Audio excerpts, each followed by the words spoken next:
မြန်မာနိုင်ငံတောင်ကြီးမြို့မှာစာတင်ကျောင်းဆောင်တင်လာရောက်လူတန်းသွားခဲ့တဲ့ဂျပန်ဖိုက်တာတာခင်ရိုပရိသတ်ကြီးရင်ကျိုးဝိုင်းထဲမှာပြန်ဘက်တွေကိုချိန်နဲ့ထိုးတက်လေးရှိတဲ့ဝိုင်းချန်ပီယံရှိကနာမည်ကျော်ဂျပန်ဖိုက်တာတာခင်ရိုကိုအားလုံးပဲသိကြမှာပါ။ကေးပေါင်းစင်လောကရဲ့ထိပ်တန်းကစားသမားတူဖြစ်တဲ့တာခင်ရိုဟာမြန်မာဖိုက်တာတန့်စင်နဲ့လေထိုးတက်ဘူးတယ်လို့နာမည်ကျော် Rock ထံကိုနိုင်ယူပြီး Flyweight ကေးပေါင်းစင်ချန်ပီယံဆုကိုပါသိမ်းပိုက်ထားနိုင်ခဲ့တဲ့ကနဝင်ဖိုက်တာတစ်ယောက်ပါ။ဒါပေမဲ့ကျိုးဝိုင်းထဲမှာပြတ်သားရက်ဆက်တက်တဲ့ဒီဖိုက်တာကြီးရဲ့ရှင်ဘက်ထဲမှာတော့အရန်ကိုနုညံ့ပြီးလှပတဲ့နှလုံးသားတစ်ခုရှိနေပါတယ်။ခုဆိုရင်တော့တာခဲတို့ဟာမြန်မာနိုင်ငံကလေးငယ်တွေအတွက်လူမှုကျိုးပြုလုပ်တွေကိုလူကိုယ်တိုင်မြန်မာပြည်ရောက်လာရောက်လှုပ်ဆောင်ပေးခဲ့ပြန်ပါပြီ။ပြီးခဲ့တဲ့ဩဂတ်စ်လ18ရက်နေ့က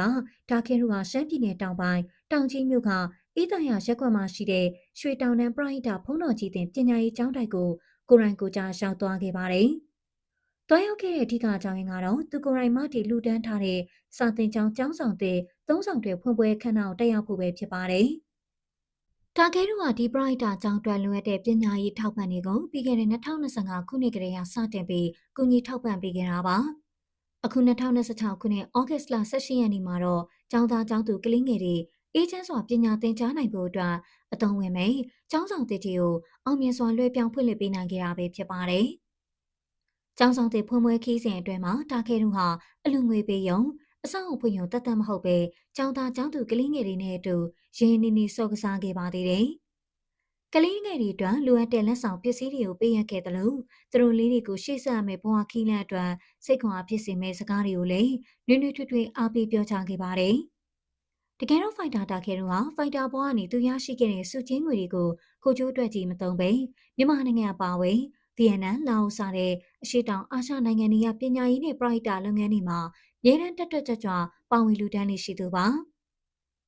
ဒီလိုမမြတ်တဲ့စိတ်ထားတွေကိုကျိုးစုံလက်ရက်တွေကြောင့်ပဲတာခဲတို့က2025ခုနှစ်မှာ2025 Victoria Award ဆုကြီးကိုထိုက်တိုက်တန်တဲ့ဆုခူးရရှိခဲ့တာဖြစ်ပါတယ်ကျုံးဝိုင်းတွင်းမှာမစုံမနစ်တဲ့ဆွဲလုံးလာတွေနဲ့အောင်မြင်မှုတရဖူကိုစောင်းနိုင်ခဲ့တယ်လို့ပြင်ပလောကမှာလည်းကလင်းငယ်တွေရဲ့ပညာရေးနဲ့နာဂတ်အတွက်ကိုကျိုးစွန်နဲ့နာခံတတ်တဲ့တာခဲတို့ရဲ့စိတ်ထားကတော့မြန်မာပြည်သက်တွေပါဝင်ကဘာတဝမ်းဟာပြည်သက်တွေအတွက်တကယ်ကိုလေးစားစရာကောင်းလာပါတယ်